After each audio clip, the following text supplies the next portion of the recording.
La ville tranquille de Valdena, chef-lieu de province, est perturbée par l'étrange comportement de nouveaux arrivants.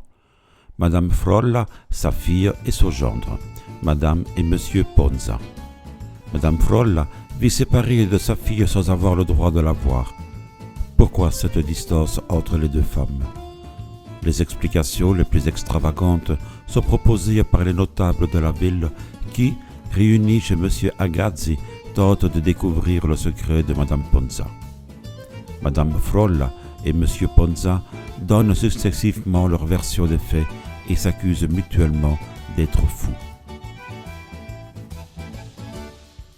Ces révélations contradictoires excitent l'assistance, d'autant plus intriguée qu'aucune preuve matérielle ne vient éclaircir l'affaire. L'un des deux personnages ment, mais lequel? Intervenant tout au long de l'enquête, Laudisi, le frère de Madame Agazzi, tente avec humour d'empêcher cette ridicule accumulation de soupçons en démontrant que la vérité n'est autre que celle que chacun veut bien voir.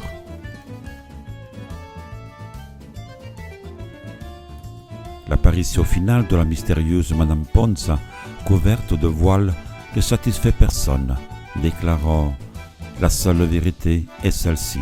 Je suis la fille de Madame Frolla et la seconde femme de Monsieur Ponza. Et pour moi, personne. Pour moi, je suis celle que l'on veut que je sois. » Dans ce dénouement s'expriment les idées les plus poignantes de l'écrivain, la solitude humaine et l'impossibilité de communiquer avec les êtres. Dans cette parabole sur la valeur de la vérité, Pirandello prend le parti de l'ironie pour montrer que celle-ci est purement relative. Malgré un ton léger et rythmé, il réussit à rendre l'atmosphère pesante, voire obsédante. C'est en fait le personnage de Laudisi, causeur intelligent et porte-parole de l'auteur, qui met en valeur le ridicule de la situation.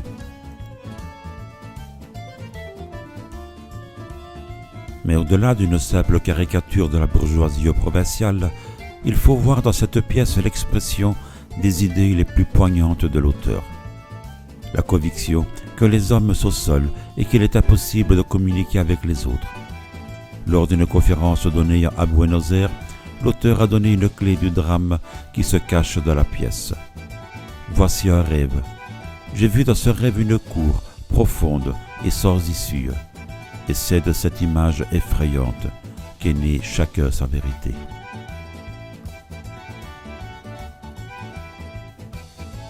On peut remarquer le peu d'émotion suscitée par le personnage de M. Ponza et de Mme Frolla, pourtant persécutés par les notables de la ville. En revanche, le personnage de Laudisi donne toute sa force à la critique. On l'a souvent pris pour un raisonneur sarcastique, au rire sardonique, on a eu tort. Ce satanisme est uniquement dirigé contre la bêtise de ses pairs qui ont l'unanimité et la force publique pour eux. Il leur prêche compréhension et indulgence, en vain. Il cherche alors à ébranler leurs préjugés, toujours en vain. Il finit par éclater de rire, non sans amertume. Il rit pour ne pas pleurer. Quelle dérision que tous ces petits roseaux pensants. Le succès de Chacun sa vérité fut considérable dans le public, mais la critique ne fut pas unanime. Ainsi, Paul Soudet a-t-il jugé que l'anecdote était mal choisie, les artifices vaudevillesques, les contingences exceptionnelles, que l'auteur était en fait qu'un simple fumiste. Mais d'autres ne cachèrent pas leur admiration, tel Antoine, pour qui l'œuvre de Pirandello ne se rattache en rien à notre théâtre. Elle n'est ni une étude de caractère, ni une anecdote romanesque. Le maître italien nous apporte vraiment autre chose, et c'est la raison du succès foudroyant de ces deux œuvres déjà applaudies chez nous. Luigi Pirandello s'amuse avec ce thème de la médisance. La curiosité est au centre de l'affaire et le colportage de Coco donne toute sa mesure à cette pièce drôle et acide. Pourquoi Ponza interdit-il à sa femme de sortir et ne l'autorise-t-il à voir sa mère qu'à la fenêtre.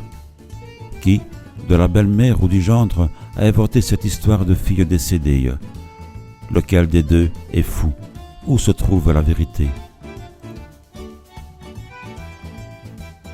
Mais que pouvons-nous savoir vraiment des autres? Les apparences sont souvent trompeuses et notre interprétation des signes extérieurs ne sont pas toujours à la hauteur des personnages que l'on veut comprendre. Cette pièce n'a pas pris une ride. Avons-nous encore le droit d'avoir une vie privée, de devoir rendre à chaque instant des comptes sur notre vie, notre comportement? Le personnage principal de cette pièce est la vérité. La question est posée, qu'est-ce que la vérité? Y a-t-il une seule vérité? Ou avons-nous chacun notre vérité?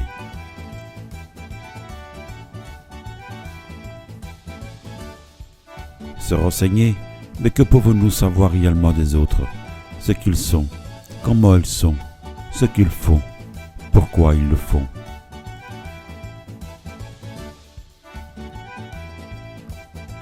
Vous avez aimé cette vidéo? Alors n'hésitez pas à vous abonner pour plus de vidéos poétiques, littéraires ou insolites. À bientôt.